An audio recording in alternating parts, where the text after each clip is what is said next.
파트 7은 항상 고민이 일단 기본적으로 이거예요. 어떻게 내가 시간 관리를 잘해서 맨 마지막 200번까지 풀고 올 것이냐. 그래서 문제를 푸실 때도 항상 이 제한 시간을 생각하면서 푸는 게 진짜 중요합니다. 여러분 아시다시피 파트 5, 6, 7, RC 100문제에 우리한테 주어진 시간은 75분이죠. 근데 이런 얘기 되게 많이 하세요.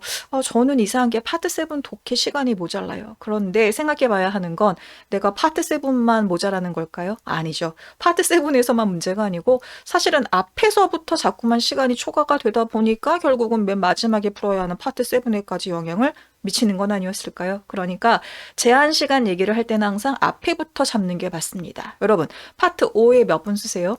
파트 6은요? 그리고 나머지 독해에 쓸만한 시간은 그럼 몇 분이 남는 건가요? 제가 지금부터 이상적인 시간을 보여드릴 텐데, 이거는 뭐 정답이에요. 무조건 철저하게 지키셔야 해요. 이런 건 아니지만, 요 정도 잡고 풀면 가장 좋더라. 제가 그 얘기를 하는 겁니다. 자, 제가 보여드릴게요. 파트 5는 10분, 파트 6은 8분, 그리고 나머지 시간 54분 정도를 파트 7 독해 할애하시면 됩니다. 여러분, 근데 혹시 이거 더하면 몇 분 나오나요? 72분이죠. 그죠? 3분 어디 갔나요? 3분은 여러분 아시잖아요. 마킹할 때 써야 한다. 그러니까 요 정도 시간을 내 머릿속에 입력을 하고 문제 풀 때 적용해 주시면 됩니다. 자, 우리 오늘은 파트 7 집중한 날이니까 저희 파트 7 얘기를 잠깐만 하나만 더 할게요. 그러면 파트 7은 54문제가 나오는데 제가 지금 제한 시간을 몇 분을 잡자라고 했어요? 54분. 그러면 되게 쉬워져요. 뭐가 쉽냐?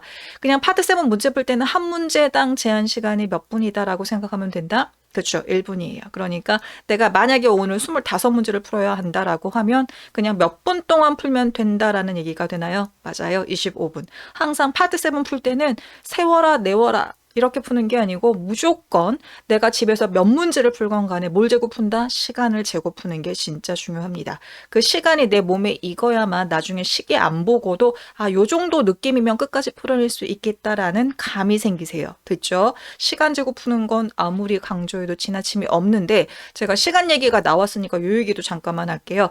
제가 오늘 시간이 1시간이 남아서 이 1시간 동안 무슨 공부할까? 독해 공부를 해야겠다라는 마음이 들었어요. 여러분 60분 동안 몇 문제 푸시겠어요? 그냥 한 세트 푸나요? 54문제 다? 여러분 저라면 추천하는 방식은 이렇습니다. 둘 중에 하나 푸세요. 단일 지문 29문제를 푸시던가 아니면 다중지문 2중 3중 섞여 있는 25문제 후반부를 푸시던가. 이거 한 세트를 다 푸는 걸 제가 비추하는 이유는 문제만 푼다고 성적이 막 오르지 않아요. 항상 틀린 문제 나오면 이걸 꼼꼼하게 리뷰하는 시간을 가져야 성적이 진짜 가파르게 상승을 하는데 문제만 푸는데 1시간을 투자하는 것보다는 그냥 30분 동안 단위를 풀던 다중을 풀던 일종의 둘 중에 하나를 풀고 나머지 반 정도의 시간을 뭐에 투자한다? 리뷰하는 데 쓰셔야 한다. 자, 그럼 일단 시간 관리는 워낙 중요해서 제가 문제 풀기 전에 시간 얘기를 진짜 많이 했네요. 자, 그럼 드디어 문제풀이는 어떻게 하면 될 것인가 그 얘기 한번 해볼게요. 사실 파트 7 문제풀이 방식 중에 고민하는 건 대부분 하나입니다. 하나. 뭘 먼저 읽을까? 그죠? 지문을 먼저 읽어야 하나? 아니면 질문을 먼저 봐야 하나? 요 질문에 대한 답만 해결이 된다면 문제풀이 방식 뭐 별거 없잖아요. 저도 처음에는 굉장히 이 부분에 대해서 고민이 많았어요. 그래서 여러 가지 방식을 시도해 보았습니다. 그리고 나서 내린 결론을 지금부터 여러분께 보여드릴 테니까 한번 여러분도 보시고 그래 이렇게 풀면 괜찮을 것 같아 라고 생각하시면 요 방식을 택하셔서 문제를 풀어봐 주세요. 자, 그럼 제가 요새도 실제 시험장에 가면 이렇게 풉니다. 어떻게 푼다는 건가? 제가 풀고 나서 여러분께 쭉 보여드리기 위해서 빨리 돌렸으니까 금방 보실 수 있으세요. 어떻게 풀고 있나요? 감이 잡히세요? 자, 그리고 제가 이거 여러분께 같이 공유를 해야 되기 때문에 원래 실제 시험장에서는 이렇게는 안 푸는데 지금 문제지에다가 막 표시를 하면서 풀고 있기는 해요. 자, 핵심은 그냥 딱 요거 하나만 건져 가셨으면 좋겠어요. 뭐요? 맞아요. 지문을 먼저 읽고 있었어요. 제가 질문을 먼저 읽었어요. 맞습니다. 질문을 먼저 읽었죠. 저는 일단 문제지를 받으면 문제를 풀 때 항상 맨 위에 내가 읽어야 하는 지문의 성격이 무엇인가? 즉 이런 경우는 아티클인가 레터인가 이거는 꼭 봅니다. 그리고 나서 바로 어디로 간다? 첫 번째 문제로 이동을 합니다. 첫 번째 문제 쭉 읽죠. 아, 해당하는 이 지문의 주제가 무엇인가 나한테 묻고 있구나. 주제를 묻는 문제. 뭐 딱히 키워드는 없습니다. 그러면 바로 본문에 가서 제목이 있으면 제목 보죠. 그리고 나서 첫 번째 문단을 읽기 시작하다가 아, 이 글의 주제가 무엇인지 알 것 같아 라고 생각이 되면 그리고 바로 첫 번째 문제 A, B, C, D 차근히 보면서 이거 아니야, 이거 아니야, 이거 맞아. 그래서 정답 마킹. 이런 식으로 한다는 얘기예요. 정답 마킹했죠? 그리고 그 다음에 가면 두 번째 문제를 쭉 읽어내는 거죠. 두 번째 문제. 아, 키워드가 있나? 그럼 키워드 뽑고 그리고 아까 읽었던 문단 그 다음부터 읽어가면서 두 번째 문제에 대한 정답을 찾아냅니다. 이런 식으로 끝까지 진행을 한다는 얘기예요. 제가 여러 가지 방법을 다 해봤다고 말씀을 드렸잖아요. 근데 이렇게 하는 게 가장 그냥 간편하고 가장 효율이 좋더라. 자, 그럼 정리를 한번 해볼게요. 저는 지금 무엇을 먼저 읽는 게 더 유리하다고 얘기했어요? 맞습니다. 질문을 먼저 읽는 게 훨씬 더 유리하더라. 아, 문제에서 묻는 게 뭔지를 알고 지문에 가야 내가 원하는 부분을 정확하게 읽기가 좀 더 수월하더라. 자, 문제를 다 풀었으면 그 다음에 채점을 하고 리뷰를 하셔야겠죠. 이제는 리뷰하는 방법에 대한 얘기로 한번 넘어가 볼게요. 일단 채점을 막 해요. 이렇게 하시는 거 맞죠? 틀렸다 맞았다 표시하면서 끝까지 가본다. 다만 틀린 문제는 지금처럼 틀렸다는 표시만 해주세요. 거기다가 정답이 몇 번이다라고 쓰지 않게. 왜냐면 우리 다시 풀어야 되는데 정답이 표시가 되어 있으면 다시 풀 때 풀기 좀 싫어집니다. 그러니까 틀렸다 맞았다 표시만 하면서 끝까지 일단 채점을 진행을 합니다. 자, 그리고 리뷰는 이렇게 하시는 게 정석이에요. 이렇게만 꼼꼼하게 리뷰를 틀린 문제 위주로 해주시면 여러분들 실력이 단기간에 파트 7 성적 확 올라요. 이건 진짜 제가 보장할 수 있습니다. 자, 일단 1번. 무엇을 다시 해석한다? 질문이요. 여러분, 이게 의외로 우리가 틀리는 여러 가지 이유가 있겠지만 이 중에서 질문을 엉뚱하게 해석해서 틀리는 경우가 꽤 많습니다. 그러니까 다시 해봐야 돼요. 이번에는 시간의 압박 이런 건 없으니까 꼼꼼하게 해석을 한번 다시 해보자. 그럼 예를 들어서 이런 거죠. 내가 160번의 문제를 틀렸다. 다시 보면서 이거 해석 어떻게 하는 거지? 한번 해봐요. 여러분 해보세요 지금. 해석 어떻게 할까요? 이 질문. 누구에게 미스터 샌더스는 뭐라고 할까요?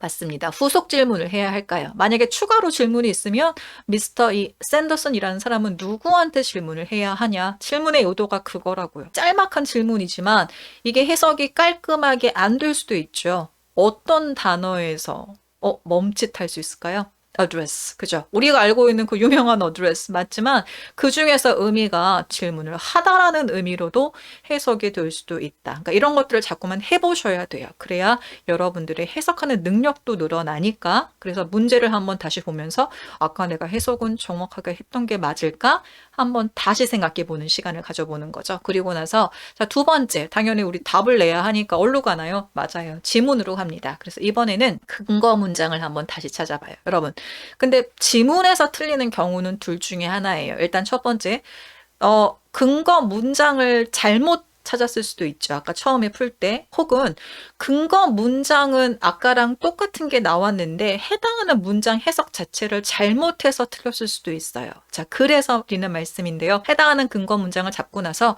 이거 그냥 머릿속으로만 해석을 하지 마시고 어디다 써본다? 맞아요. 거기 문제지. 깨끗하게 쓸 필요 없잖아요. 거기 문제지에다가 아니면 문제지 쓰기가 좀 그렇다 싶으시면 그냥 연습장에다가 해당하는 근거 문장을 우리말로 해석을 한번 적어보세요. 머릿속으로만 해석할 때는 대충 맛 되는 것 같아요. 그런데 의외로 또 막상 쓰려고 하면 연필이 잘 안 나갈 수도 있습니다.